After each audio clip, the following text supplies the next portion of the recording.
Salut et bienvenue dans cette nouvelle actualité sportive avec la Belgique qui s'est imposée 6-0 face au Liechtenstein lors des éliminatoires de la Coupe du Monde 2026 hier. Un festival offensif qui relance parfaitement les Diables Rouges à la 3e place de son groupe avec 7 points en 3 matchs. Mieux encore, les Diables comptent 2 matchs en moins que le leader, le Pays de Galles, qui affiche 10 points. En clair, les hommes de Rudy Garcia sont plus que jamais dans la course pour la qualification au Mondial 2026.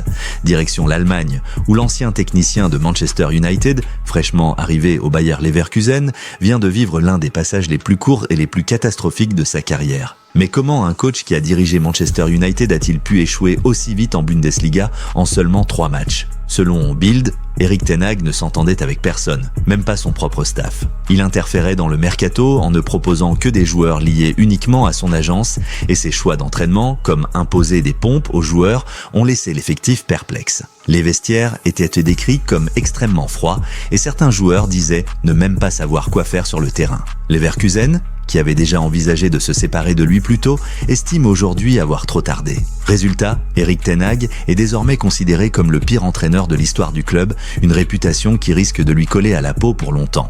On continue avec David Alaba qui aurait pu vivre une nouvelle aventure en Turquie. Mais à 33 ans, l'Autrichien a pris une décision claire, il veut rester au Real Madrid. Alors, que cache ce choix ? Annoncé dans le viseur des 2 géants turcs, Beşiktaş et Fenerbahçe, David Alaba était une cible de choix sur ce mercato estival. Les clubs stambouliotes espéraient profiter de l'ouverture prolongée du marché en Turquie jusqu'au 12 septembre pour frapper un grand coup. Fenerbahçe était même allé plus loin en étudiant une formule, un prêt avec obligation d'achat. Mais selon Photomas, Alaba a tranché. Sous contrat jusqu'en juin prochain avec le Real Madrid, le milieu polyvalent ne veut pas bouger. Son objectif est clair, poursuivre l'aventure en Espagne avec les Merengues au moins jusqu'à la fin de son bail. On poursuit avec David De Gea, l'ancien gardien de Manchester United qui, après avoir passé un an sans jouer, a retrouvé les terrains l'été dernier en signant à la Fiorentina.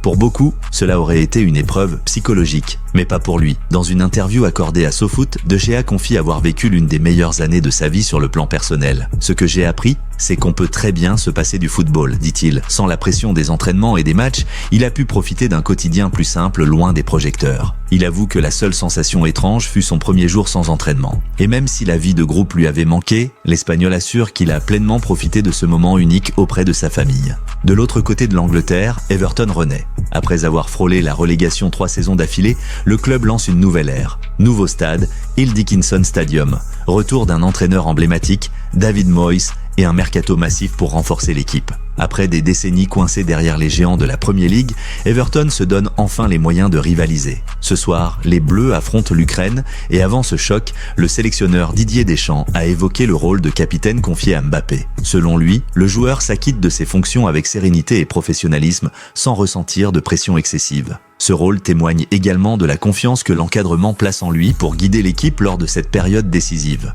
Mais pour Kylian Mbappé, cette saison s'annonce déterminante pour son club, sa sélection et pour lui-même. Le joueur se projette avec ambition et espère confirmer son statut de leader sur tous les terrains. Cette déclaration souligne son implication totale et son envie de marquer l'histoire, que ce soit avec le Real ou avec l'équipe de France. On termine cette vidéo sur la déclaration d'Alexandre Matos, directeur de Santos. D'après lui, si le PSG est ce qu'il est aujourd'hui, c'est grâce à Neymar. Matos rappelle l'importance capitale du Brésilien dans l'essor du PSG sur la scène internationale. Son arrivée a transformé le club lui permettant de devenir une référence mondiale, tant sur le terrain qu'en termes de notoriété. Et toi, t'en penses quoi ? Merci de nous avoir suivis jusqu'à la fin et on se donne rendez-vous pour une nouvelle vidéo.